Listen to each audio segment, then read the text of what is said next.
It is the manager for the Texas Rangers, Bruce Bochy. Good afternoon, sir.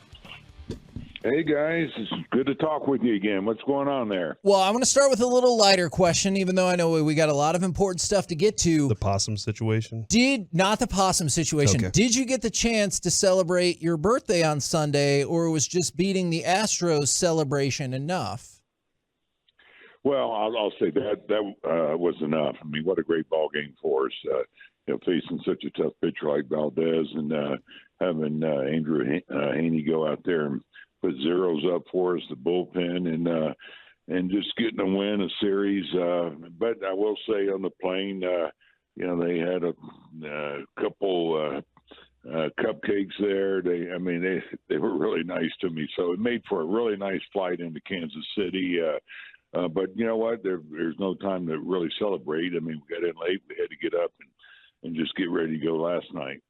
If you got a dessert, is cupcake, cake, pie, ice cream, what's your favorite dessert for Bruce Bochy? Oh, man. You know what? I'd have to say I have to go with the coconut cream pie. I think that would be my choice. That's definitely Is that your choice that is too, at the Corey? top of my list, too. So me and Boch are one and the same here. With desserts, Kevin. Sure. Yeah. Now, on a more serious, and I guess I'm really curious, any update note, Jacob deGrom was looking fantastic yesterday, had to come out of the game. Have y'all had any opportunity to reevaluate him, or what can you tell us about his potential injury and timeline? Yeah, you know what? I don't have an update. I don't have any new news for you. Once I'm heading to the park here in about 10 minutes, we're going to give the guys a break from batting practice today because normally after you get in late and, have kind of a short night, it's the second day where it really hits them. So I have not had a chance to get with Jacob or Lucky, our trainer. And so, I'll meet with them about 1:30 and kind of see where we're at. But, we're optimistic that, this is going to be fine. We are being cautious. So, I don't think you ever take anything too lightly, but we think, hopefully all is well with them, and I'll find out soon. Boch, a lot of times early in the year, I know that you're giving the guys kind of the day off from batting practice, but it seems like a lot of guys will still get on that early bus and want to take some reps in the cage early on and keep it going. I know in July, August, September, guys will kind of maybe take that and go, hey, I'm just going to get a few swings off the tee and I'm good to go. So how much do you expect guys, even though you're giving them the day off, that are going to still get there at 1:30 and want to get a lot of swings in and possibly the batting cage? You know what? We set the buses back, to 2 and actually 3 o'clock. So, my preference is to get these guys to show up later. It's a long season and, as much mentally as physically. And so, hey, if we're going to cut back the workload that day, come in later. Now, we will get them out there and they'll do some infield stuff, take some ground balls just to get them moving around. But and get some hitting in the cages. But for 6:40 game to get there at 1:30 and want to hit in the cage, to me that's too much. So we try to steer them. Just hey, take advantage of the days where you get a little break, and then in the long run it's going to help you. So I don't think guys are going to get there that early. Maybe if they need treatment, like Jacob, maybe a couple other guys, Mitch Garber, he's here. He'll be in there early, but I'm hoping that they don't get there too early and start hitting. Bruce Bochy joined us here on the K&C Masterpiece on 105.3 The Fan, home of the Texas Rangers. And Andrew Haney, what's he done differently since his first start that you've kind of noticed with him that's making him so effective right now? And you know what? I think more than anything, he's getting his legs more involved. Talking to Mike, that's what Mike wanted him to do, and it's worked out well for him. It's just giving him that little extra hop on his fastball. That's his pitch, and it's a tough pitch to get on top of. And he's had better command with it. It's made his slider better and his changeup. So, stuff was maybe a little flat toward the end of spring training, but you can see now he's back to being who he is. And as a pitcher, your legs are as important as your arm. And so he's got it all working together right now. Well, I got a little bit of a longer question for you, Boch. I think that Cole Reagans and Dane Dunning have done a tremendous job recently of stepping up, with John Gray getting hit and deGrom having to go out after 4. And then the other bullpen guy I want you to talk about is Will Smith, and picking him kind of up early on in spring training and what he's meant to your team. Yeah. First of all, let's start with really our unsung heroes, Reagans and Dane Dunning. I mean, when you look at this road trip and what's happened, we haven't had a starter go 6 innings, 2 of them because of injuries, and that's a lot of innings to eat up, and what those guys have done, and not just go out there and give us innings, but quality innings.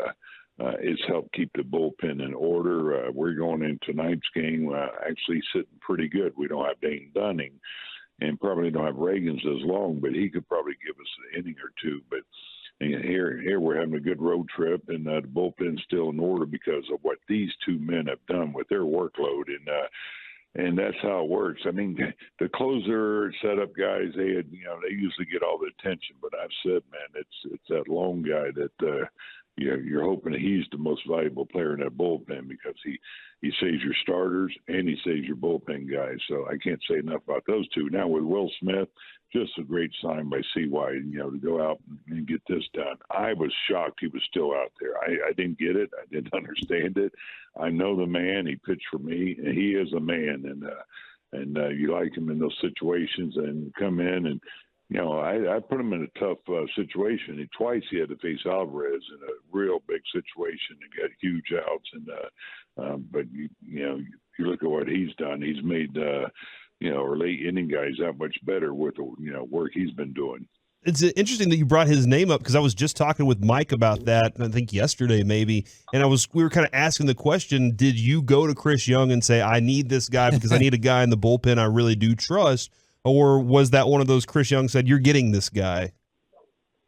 Well, he was on the radar, obviously, with who he is. And of course, he knew that he pitched for me, and so we did talk about him, and he knew how much I wanted him, and CY wanted him too, and this guy's a difference maker. He's had closing experience. Just a couple of years ago, he closed a World Series game, so. We have somewhat of a young bullpen, I would say. And so, he's going to help those guys too. So this was a big sign for us. And he was excited about coming here, with the Rangers too. And I just can't believe he was still there. I'm fortunate, though, that we got him. With the Corey Seager injury, have you felt like, as you've been putting lineups together, that you've been kind of scrambling to put it together, or do you feel pretty comfortable with what you have and what you're working with early in the season here? I don't know quite, if I feel like I'm scrambling. We have tweaked a little bit. You saw Jankowski go in a 2-hole yesterday. It just gives you a different lineup without Corey. You saw yesterday what a guy like Jankowski can do too, along with Smitty. Seaman gets on base. He bunts for a hit, put pressure on him with his speed. He's on. Next, 2 hitters later, we get a 3-run homer. So it's a little different style of baseball, I guess. But it's up to me to adapt to, the lineup. And there's no getting around it. You're not the same lineup without Corey Seager. He was swinging the bat as well as anybody in baseball, and I can't wait for him to get back. But meanwhile, I think we do have to scramble a little bit and find ways to score runs. I've always been curious about this since you mentioned Janikowski and then Josh Smith, a.k.a. Smitty. What leads to a player getting a nickname versus players not getting a nickname? Well, I think you look at, first of all, their name. I don't call him Janikowski. I call him Janny. But, Smitty, I don't know a Smith that isn't called Smitty. I go by Boch. But then maybe a feature on him somewhere too, But also maybe something he likes or looks like somebody. So it's just part of the game, and I'm actually sitting here with a friend of mine. We call him Meat.